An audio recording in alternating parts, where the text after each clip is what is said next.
तुमने जो आरक्षण बनाया है वो लड़ाई कराने वाला बनाया है। तुमने जो आरक्षण लागू किया है भारत देश में, वो आरक्षण अंग्रेजों के द्वारा प्रेरित है।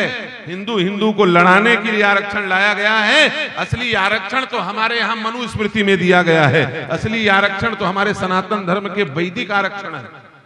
यदि वो आरक्षण लागू कर दिया जाए, एक भी हिंदू भूखा नहीं मरेगा, एक भी हिंदू बेरोजगार नहीं रहेगा, सब अरबपति हो जाएंगे। अरबपति, नहीं दरिद्र को दुखी न दीना। राम राज्य का आरक्षण लागू कर दो।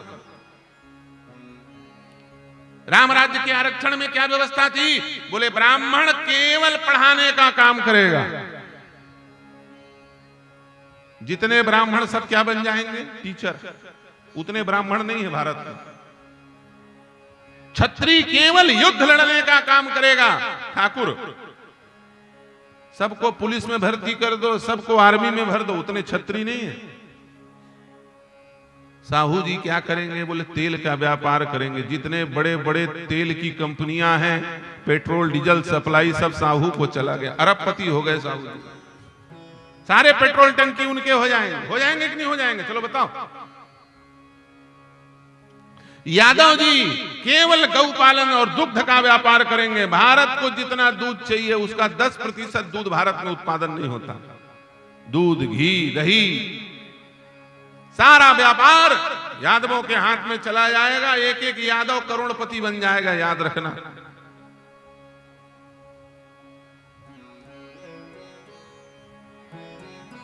भैया, हमारे जितने भी लोहार हैं वो अरबपति बन जाएंगे। भिलाई स्टील प्लांट लोहारों के हाथ में चला जाएगा, अरबपति बन जाएंगे। ये जितने स्टील प्लांट हैं, रेल की पटरियां बन रही, लोहार बनाएंगे। रेल का इंजन, वंदे भारत ट्रेन, लोहार बनाएंगे। यदि आरक्षण व्यवस्था सनातन के अनुसार लागू कर दिया जाए, सोनार गोल्ड का काम करेंगे, ताम्रकार तांबे का काम करेंगे, लकड़ी फर्नीचर का काम करने वाले बढ़ई हो जाएंगे। और सबसे ज्यादा लाभ में जिनको बड़ा ही दलित बोला गया, महादलित बोला गया और बोल करके अपमानित किया गया, वो हमारे चर्मकार बंधु, चर्म को आकार देने वाले है कि नहीं? मेहर समाज के लोग वो अरबपति बन जाएंगे। जितना बड़ा बड़ा महंगा महंगा जूता है, पर्स है, बेल्ट है, सब कौन बनाएगा? रेड चीप, वुडलैंड, भगवान जाने कौन कौन सी कंपनियां हैं। 10-10 हजार, 20-20 हजार के जूते वीवीआईपी शोरूम में। ये सारी कंपनियों के मालिक कौन हो जाएंगे?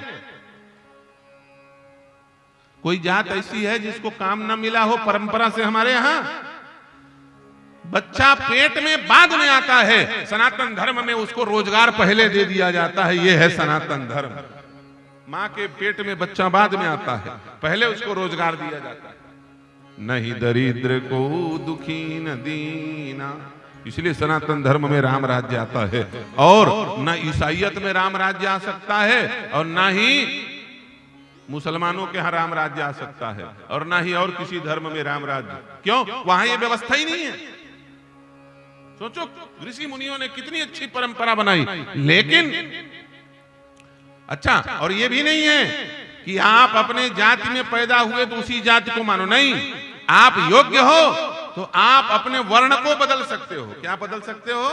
वर्ण को। क्षत्रिय ब्राह्मण हो सकता है और ब्राह्मण क्षत्रिय हो सकता है। सच बताइए, परशुराम कौन थे? ब्राह्मण थे कि नहीं थे? क्या बन गए?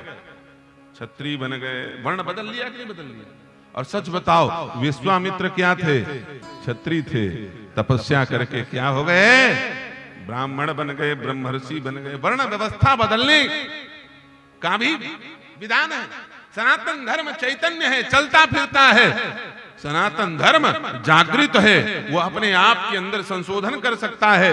ऐसा नहीं है कि जाकर के अंधे खाई में कूद के मर जाओ। सारे विकल्प हमारे यहां खुले हैं।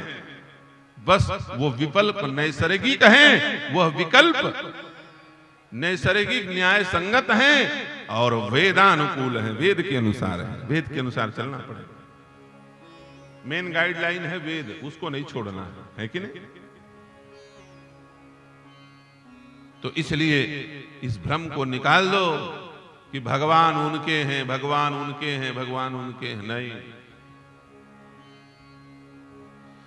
सुका पढ़ा के गणिका तर गई, धन्ना चरा के गैया। अरे भैया, एक वैश्या को भगवान मिल सकते हैं जो देह बेच करके व्यापार करके अपना जीव को उपार्जन करती है। पिंगला नाम करके वैश्या की कथा आती ना, गणिका की, उसको भगवान मिल गए। वो तोते को राम राम पढ़ाती थी, राम जी उसको मिल गए। सोचो, सुका पढ़ा के गणिका तर गई, धन्ना चरा के गैया।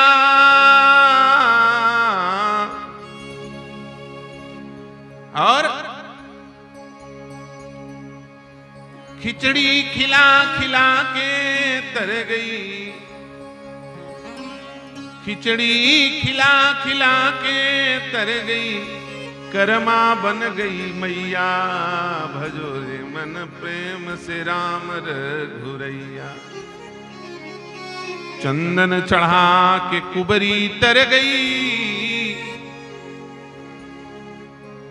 केवट चढ़ा के नैया। एक कुब्जा, कोई सुंदर आदमी भगवान का भजन करेगा तो भगवान मिलेंगे, ये भी बात नहीं। टेढ़ी मेढ़ी 3 जगह से कुब्जा ने भगवान को चंदन लगा दिया, परिणाम क्या हुआ? भगवान मिल गए कुब्जा को। और केवट, इस केवट का तो कल्याण ही नहीं हो सकता, क्योंकि ये केवट गंगा नदी वाला है। 2 प्रकार के केवट हैं, याद रखना। केवट 2 प्रकार के होते हैं। वैसे केवटों के बहुत सारे भेद हैं अंतर्गत, लेकिन मूल रूप से केवट 2 प्रकार के होते हैं। क्या बोले? एक होता है जो मछली मारता है, एक होता है जो नाव चलाता है। 2 प्रजाति हैं केवट। और ये केवट दोनों प्रजाति का है। ये मछली भी मारता है, टाइम मिल गया तो मछली मारना शुरू कर देगा, और टाइम मिल गया, ग्राहक मिल गए तो बढ़िया सुंदर यहां से वहां यात्री पार कराने लगता है ये केवट। इसकी तो कभी गति हो ही नहीं सकती। क्यों? क्योंकि भैया उस केवट की सदगति हो सकती है जो सामान्य नदी नाले में मछली मारे, और ये केवट स्वयं भगवती गंगा, जिस गंगा में सब लोग जाकर के अपना पाप धोते हैं, उस गंगा जी में जाकर के मछली मारता है।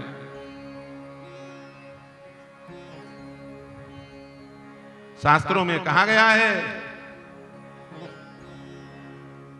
कि यदि अपने घर में, गांव में, गली में, मोहल्ले में कुछ पाप कर डालो तो उस पाप को जाकर के तीर्थ में धोया जा सकता है, महापुरुषों की तपस्थली में धोया जा सकता है। वहां चले जाओ, वो पाप धुल जाएगा। लेकिन तीर्थ में ही जाकर के पाप कराए, अब क्या होगा? तीर्थ में गए, अब बढ़िया निकाल करके बाटल चढ़ा लिया वहां जाकर। तीर्थ में गए, वहीं जाके कुकड़ू को खाए। अब बताओ अब क्या होगा? अब तो कोई बचाने वाला नहीं है। शास्त्र में कहा गया है, अन्न क्षेत्रे कृते पापम पुण्य क्षेत्रे विनश्यति, पुण्य क्षेत्रे कृते पापम वज्रलेपो भविष्यति। अन्य क्षेत्र में किया गया पाप पुण्य क्षेत्रों में जाकर के नष्ट होता है, और पुण्य क्षेत्र में किया गया पाप वज्रलेख हो जाता है, फिर वो नष्ट नहीं होता, उसे नष्ट नहीं किया जा सकता। तो ये केवट तो बीच गंगा जी में, जिस गंगा में जाकर के लोग पाप धोते हैं, वही मछली मारता है। इसकी भला गति कैसे हो पाती? इसका भले कल्याण कैसे हो पाता? लेकिन नाभाजी महाराज कहते हैं, नारायण दास जी महाराज, इसकी भी सदगति हो गई।